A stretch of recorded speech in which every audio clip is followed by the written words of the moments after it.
ಜಿ5 ಇರುವಾಗ ನೀವು ನಿಮ್ಮ ನೆಚ್ಚಿನ ಶೋಗಳನ್ನ ಎಂದಿಗೂ ಮಿಸ್ ಮಾಡಿಕೊಳ್ಳುವುದಿಲ್ಲ. ಅದು ಸಂಪೂರ್ಣ ಉಚಿತವಾಗಿ.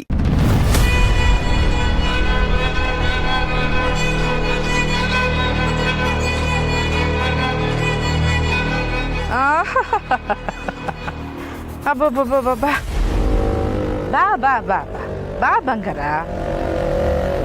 ಹೊರಗಡೆ ಬಂದು ಎಷ್ಟೊಂದು ದಿನ ಆಗೋಗಿತ್ತು ಅನ್ಸುತ್ತಲ್ವ ನೀನು. ಪಾಪ 4 ಗೋಡೆ ಮಧ್ಯೆ ಇದ್ದು ಇದ್ದು ಬೋರ್ ಆಗೋಗಿರ್ಬೇಕು ನಿಮಗೆ ಅಲ್ವಾ? ಹೋಗ್ಲಿ ಬಿಡು, ಇನ್ನು ಮುಂದೆ ಯೋಚನೆ ಮಾಡಬೇಡ. ಈ ಗೋಡೆ ಗೋಜ್ಲೇ ಇರೋದಿಲ್ಲ ನೀನು.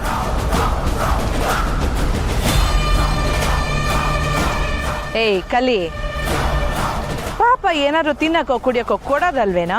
ಪಾಪ ಎಷ್ಟು ಸುಸ್ತಾಗಿದ್ದಾಳೆ ನೋಡು. ಕೊಟ್ಟರು ತಗೋತಿಲ್ಲ ಅಮ್ಮ. ಆಹಾ, ಈ ಧಿಮಾಕಗೇನು ಕಡಿಮೆ ಇಲ್ಲ. ಯಾಕೆ, ಏನಾದ್ರು ತಿನ್ನುತ್ತಾನೆ? ಯಾಕೆ ಬದುಕೋ ಆಸೆ ಇಲ್ವಾ ನಿನಗೆ? ಬದುಕಿರೋದಕ್ಕೆ ಬೇಕಾದಷ್ಟು ತಗೊಂಡಿವ್ನಿ, ಅದೆಲ್ಲನೂ ಬಡ್ಡಿ ಸಮೇತ ವಾಪಸ್ ಕೊಡ್ತೀನಿ. ವಾಪಸ್ ಕೊಡ್ತೀಯಾ? ನೀನು ಮಾಡ್ತಾ ಇರೋ ತಪ್ಪಿಗೆಲ್ಲ ವಾಪಸ್ ಕೊಡ್ತೀನಿ ಕಣೆ. ಲೇ, ಯಾರಾದರೂ ಎಬ್ಬುಸ್ರೋ ಅವಳನ್ನ, ಪಾಪ ಕನ್ಸ್ ಕಾಣ್ತಿದ್ದಾಳೆ.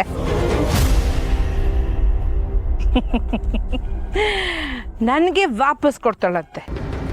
ಲೇ, ಇನ್ನು 10 ನಿಮಿಷದಲ್ಲಿ ನೀನೇ ಇರಲ್ಲ ಕಣೆ. ನನಗೆ ವಾಪಸ್ ಕೊಡ್ತಾಳಂತೆ.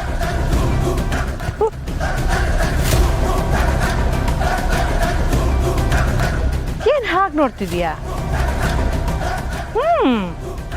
ನೀನ್ ಆಟನೇ ಮುಗಿಸ್ಬಿಡೋಣ ಅಂತ ತೀರ್ಮಾನ ಮಾಡು. ಅಸ್ಲಿಗೆ ನನ್ಗೆ ಆ ಯೋಚನೆ ಇರಲಿಲ್ಲ ನೋಡು. ಮೊದಲು ನಿನ್ನ ಗಂಡ, ಆಮೇಲೆ ನಿನ್ನ ಮಗ, ಆಮೇಲೆ ನಿನ್ನ ಸೊಸೆ, ಆಮೇಲೆ ಮಗಳು, ಅವಳ ಗಂಡ, ಹೀಗೆ ಒಂದು ದೊಡ್ಡ ಲಿಸ್ಟೇ ಹಾಕೊಂಡಿದ್ದೆ. ಆದರೆ ನಿನ್ನ ಸೊಸೆ ಇದ್ದಾಳಲ್ಲ, ಕಿರಾತಕಿ, ಛತ್ತೇರಿಕೆ, ಅವಳು ಮಾಡೋದನ್ನ ನೆನೆಸ್ಕೊಂಡ್ರೆ ಮೈ ಉರಿಯುತ್ತೆ. ಹೇಗೆ ಇದ್ದೆ ಅವಳ ಜೊತೆ ನೀನು?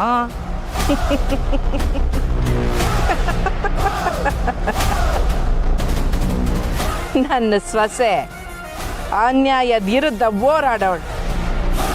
ಅವಳನ್ನ ಕಂಡ್ರೆ ಯಾರನ್ನ ಭಯ ಬೀಳ್ತಿದ್ದಾರೆ ಅಂದರೆ ಅವ್ರು ತಪ್ಪು ಮಾಡ್ತಾವ್ರೆ ಅಂತಲೇ ಅರ್ಥ. ಹೌದಮ್ಮ, ಹೌದು, ನಾವೆಲ್ಲರೂ ತಪ್ಪೇನೆ. ಇಡೀ ಪ್ರಪಂಚದಲ್ಲಿ ನೀನು ನಿನ್ನ ಸೊಸೆ ಇಬ್ಬರೇ ಎಲ್ಲ ಸರಿ ಮಾಡೋದು.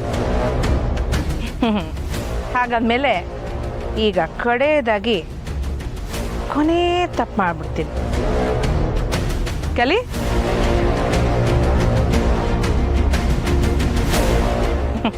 ತಗೊಳಮ್ಮ. ಅವನ ಕೈಲಿದೆಯಲ್ಲ ಫೈಲು, ಅದರಲ್ಲಿ ನಿನ್ನ ಹೆಬ್ಬೆಟ್ಟು ಹೊತ್ತು. ಬ್ಯಾಡ ಸಿಂಗಾರ, ಬ್ಯಾಡ. ನೀನು ಯಾರಿಂದ ಬೇಕನ್ನೋ ತ್ಯಪ್ಪಿಸ್ಕೋಬಹುದು, ಆದರೆ ಅದ್ಯಾವರಿಂದ ತ್ಯಪ್ಪಿಸ್ಕೊಳಕ್ ಸಾಧ್ಯ ಇಲ್ಲ. ಈಗಲೂ ಕಾಲ ಮಿಂಚಿಲ್ಲ ಸಿಂಗಾರ, ಬ್ಯಾಡ. ನನ್ನ ಮಾತು ಕೇಳು. ಕೇಳುಮ್ಮ, ಮೊದಲು ಹೆಬ್ಬೆಟ್ಟು ಒತ್ತು. ಇಲ್ಲ, ನಾನು ಒತ್ತಕ್ಕಿಲ್ಲ. ನಿನ್ನ ಹೆಬ್ಬೆಟ್ಟು ನನಗೆ ಸೇಫ್ಟಿ ಆಗಬೇಕಾಗತ್ತೆ ಕಣೆ. ನೀನು ಸತ್ ಮೇಲೆ ನಿನ್ನ ಎಲ್ಲೆಲ್ಲಿ ಅಂತ ಹುಡ್ಕೊಂಬರೋದು.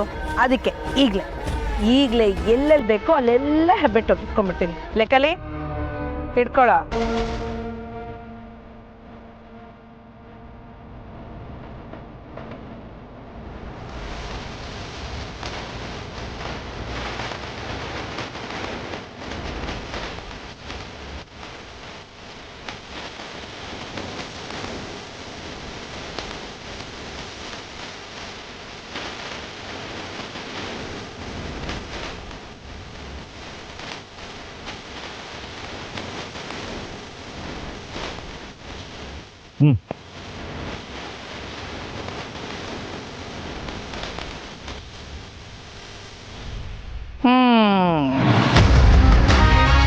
ಶಾಬಾಸ್.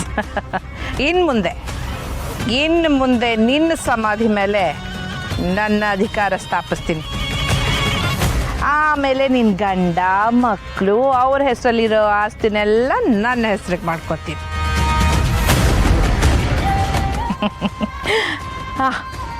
ಆದರೆ ಅದೆಲ್ಲದಕ್ಕಿಂತ ಮೊದಲು ಈಗ ಕೊನೆಯದಾಗ ಒಂದು ಕೆಲಸ ಮಾಡಬೇಕಲ್ಲ.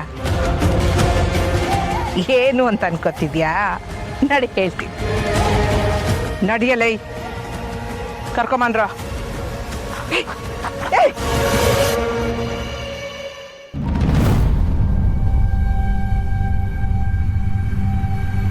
ನೀವು ಪೇಷಂಟ್ ಕಡೆಯವರಾ? ಹೌದು ಡಾಕ್ಟ್ರೆ. ನೀವೇನಾಗಬೇಕು ಪೇಷಂಟ್ಗೆ?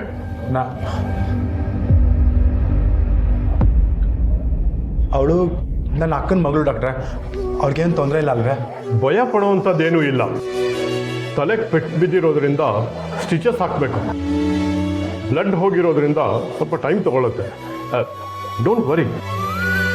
ಅವರು ನಿಮ್ಮ ಹತ್ರ ಮಾತಾಡಬೇಕು ಅಂತಿದ್ದಾರೆ. ನೀವು ಒಳಗೆ ಹೋಗಿ ಸ್ವಲ್ಪ ಧೈರ್ಯ ಹೇಳಿ ಪ್ಲೀಸ್. ಸರಿ ಡಾಕ್ಟ್ರೆ.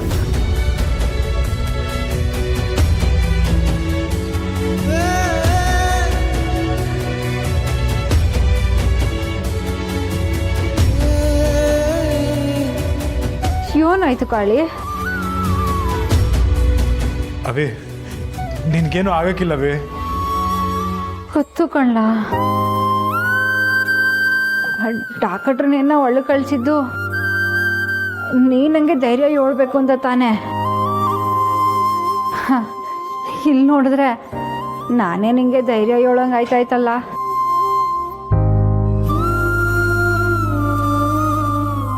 ಅವೇ ನೋವಾಯ್ತಾ? ಇರು ಡಾಕ್ಟ್ರೆ. ಡಾಕ್ಟ್ರೆ ನಿಂತ್ಕೊಳ್ಳ, ನಂಗೆ ಏನೂ ಆಗಿಲ್ಲ. ಅವೇ ನಿನಗೆ ಕಾರಣ ನಾನೇ. ನಾನು ಹೊಸಿ ನಿನ್ನ ಹುಷಾರ ನೋಡ್ಕೋಬೇಕಿತ್ತು.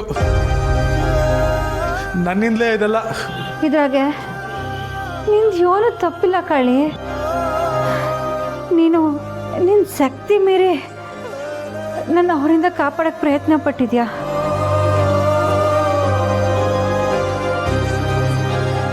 ಅವೇ ಸ್ಯಾನೆ ನೋವಾಯ್ತಾಯ್ತಾ? ಕಾಳಿ, ಬದುಕಿದ್ದು ಎಲ್ಲರಿಂದ ದೂರ ಇದೆ ಅನ್ನೋ ನೋವಿಗಿಂತ ಇದೆಲ್ಲ ಒಂದು ನೋವೇನಿಲ್ಲ. ಈಗ ನನ್ನ ತಂಗಿ ಸಿಕ್ಕವಳೆ, ನಾನು ಮತ್ತೆ ಎಲ್ಲರೂ ಸೇರ್ತೀನಿ ಅನ್ನೋ ಖುಷಿ ಮುಂದೆ ಈ ನೋವೆಲ್ಲ ಏನೂ ಇಲ್ಲ ಕಣ್ಲ. ನಿಜ ಹೇಳ್ಬೇಕು ಅಂದರೆ ಈ ದಿನ ನಾನು ಮಾಡಿದ ತಪ್ಪಿಗೆ ಅದ್ಯಾವ್ರು ನನಗೆ ಕೊಟ್ಟಿರೋ ಶಿಕ್ಷೆ.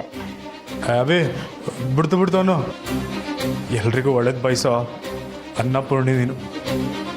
ನಿನಗೆ ಆ ದೇವರು ಶಿಕ್ಷೆ ಕೊಟ್ರೆ ಆ ದೇವರೇ ಅಲ್ಲ. ಪೇಷಂಟ್ನ ಓಟಿಗೆ ಕರ್ಕೊಂಡು ಹೋಗ್ಬೇಕು, ನೀವು ಆಚೆರಿ. ಸರಿ ಅವೇ ಹುಷಾರು.